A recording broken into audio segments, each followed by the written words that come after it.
Yun na. Hi guys! Magkakalas ako ng kalahating baboy para sa lahat ng mga baguhan. Let's go. Tanggalin lang natin itong tampalin. Bilisan lang natin sa primal cuts. Para mahaba-haba yung oras natin sa deboning. Tanggalin nyo lang din yung tenderloin. Yan. Itong laman na taba, babaan nyo lang. Tapos 2 joint. Pantay nyo lang yung hiwa sa 2 joint. Pag nalilito kayo sa 2 joint, pantay nyo lang dito sa pinaka mismong ham. Tanggal nyo agad yan. Grabe. Kung gaano kaliit yung knife natin, gano'n naman kalaki yung baboy natin.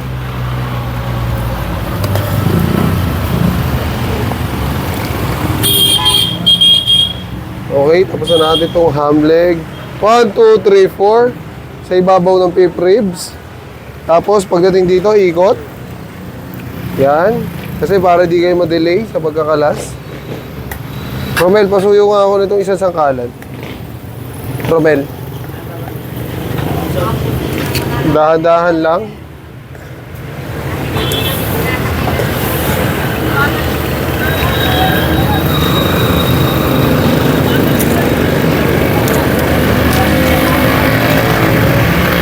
Tapos ito hindi kasi straight yung buto dyan sa likod. Kaya ganyan lang gagawin natin. Tapos na tayo sa primal cuts guys. Punta naman tayo sa deboning. So dahil kanan ako, nandito nakapwesto yung kamay ko. Yung sa mga sanay dito, ayan o. Ayan lang yung iwan yung balat, ganyan lang. Hiwain nyo yan. Back. Yan. Makikita nyo na agad ito yung joint. Ito.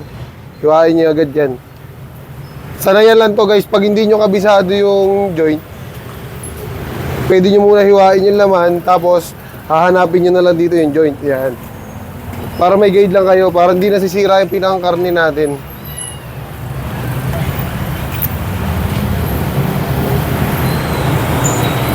Parang pumurol na yung knife natin guys ha.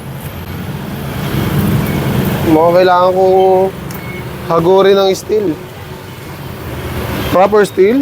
1, 2, 1, 2. Pwede rin pa ganyan. 1, 2, 1, 2. Ayan. Ganyan guys. So, eto. Itong buto na to. Walang buntot to guys ha. Walang buntot. So, hawakan nyo lang dito. Itong buto na to. Hiwain nyo lang yan. Half inch. Pwede na yan. Kung pa ganito kayo susukat, okay din yung 1 inch. Okay.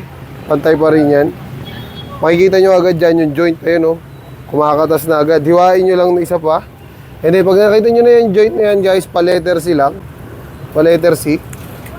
Pasok nyo yung knife nyo sa pinakang, yan o, cup na yan o. Yan, yan. Pag nahiwa nyo na yan, tanggal na yan sa litid. Sundan nyo lang dito yung buto palabas. Tapos dito naman, pag susundan nyo yung buto, simula dito sa dulo ng buto na to, adjust lang kayo ng 1 inch, tapos ikot nyo lang yung knife nyo.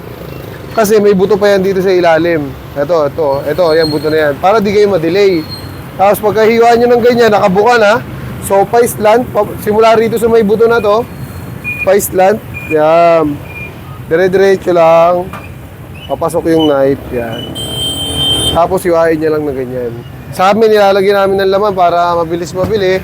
Ito, hindi ko muna tatanggalin yung buto ng BS natin. Para maganda pa rin yung quality ng karne natin. At dito naman tayo sa shoulder. Dahil malaki yung buto, dito tayo magsimula. Pag malaki yung buto ng ganyan, ito, yan o, yung pinakang batok na yan, malaki yung buto, ganito gagawin nyo guys. Sundan nyo lang, yung knife natin, naka-power grip, nakaangat yung talim, nakaangat. Para hindi masisira yung laman ng kasim natin, nakaangat, papunta ron sa neck. Yan, papunta ron sa neck. Pagka nakita nyo nang nahiwa nyo na, and then punta kayo sa neck, papunta rito sa may batok. Neck, papunta sa batok. Tapos ikot nyo ulit. Tapos simula dito sa neck. Yan. Para maganda ang ating pork ribs. Ito, nilalagyan ko ng laman kasi high value natin to. Yan. Yung ribs natin, nilalagyan natin ng laman. So, yan. Tapos dito, susundan nyo na lang yan. Hanggang sa makita nyo yung hiniwa nyo kanina. Tatanggal na yan. Ganyan lang yung pagtatanggal natin ng pork ribs.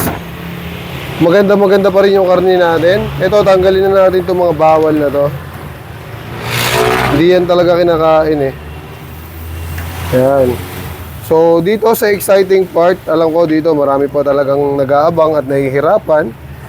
So, ito yung diskarte ko kasing ginagawa rito, no? Mahirap lang to tingnan, pero pag nakuha yun yung diskarte, ito yung pinakamadali para sa akin. Ito yung layer na dalawa. Sa ibabaw lang yan. Nandiyan yan yung duktungan. Yan, pag nahiwa nyo na yan, ayan na yung duktungan, guys. So, tapos pag hihiwalayin nyo lang yan. Duktungan na yan. Yan. Pa-letter C din yung paghihiwalay niya, na pa-letter C din.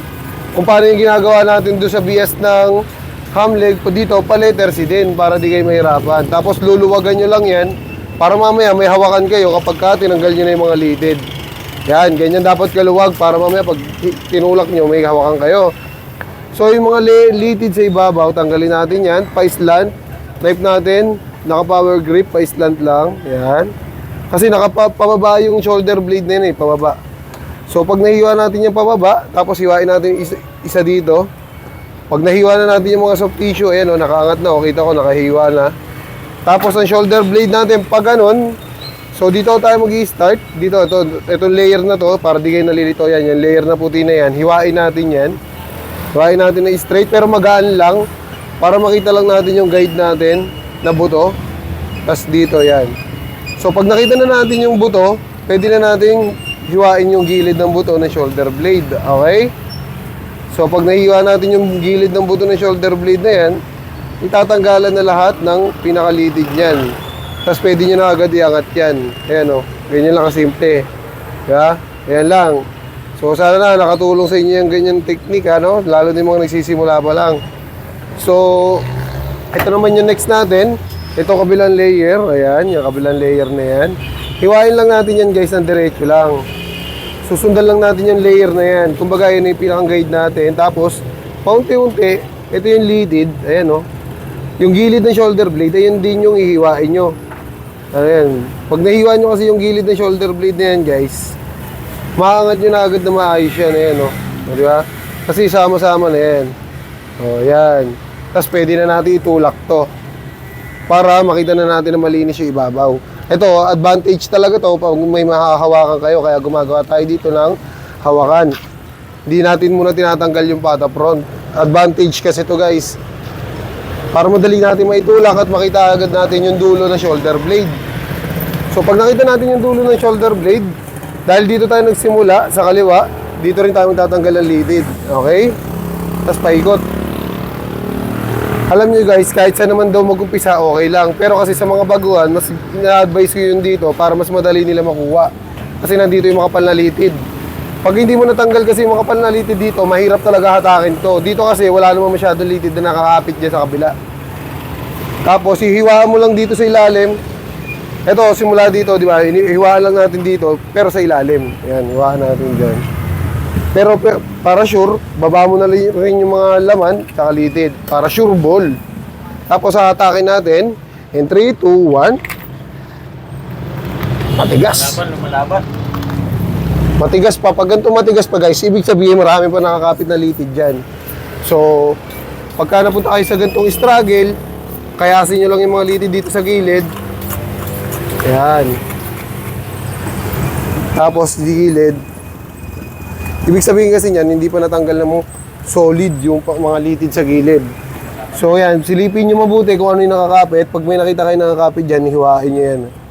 Yung mga soft tissue. Yan.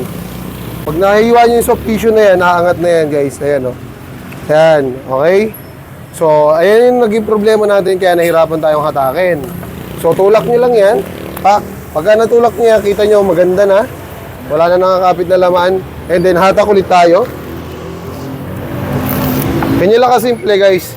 Huwag lang kayo magpapanik, huwag lang kayo matataranta. Hanapin nyo lang kung saan yung naging problema at syempre, matatanggal nyo pa rin yan na maayos. Nang hindi kayo nagpapanik, nang walang nasasayang na oras at minuto sa inyo. So, tapos na natin tanggalin shoulder blade. Ito, nilalagyan ko muna ng laman. Syempre, para mabilis pa rin niya mabili. Dahil marami naghahanap sa atin ito. Yun lang, maraming salamat and peace out.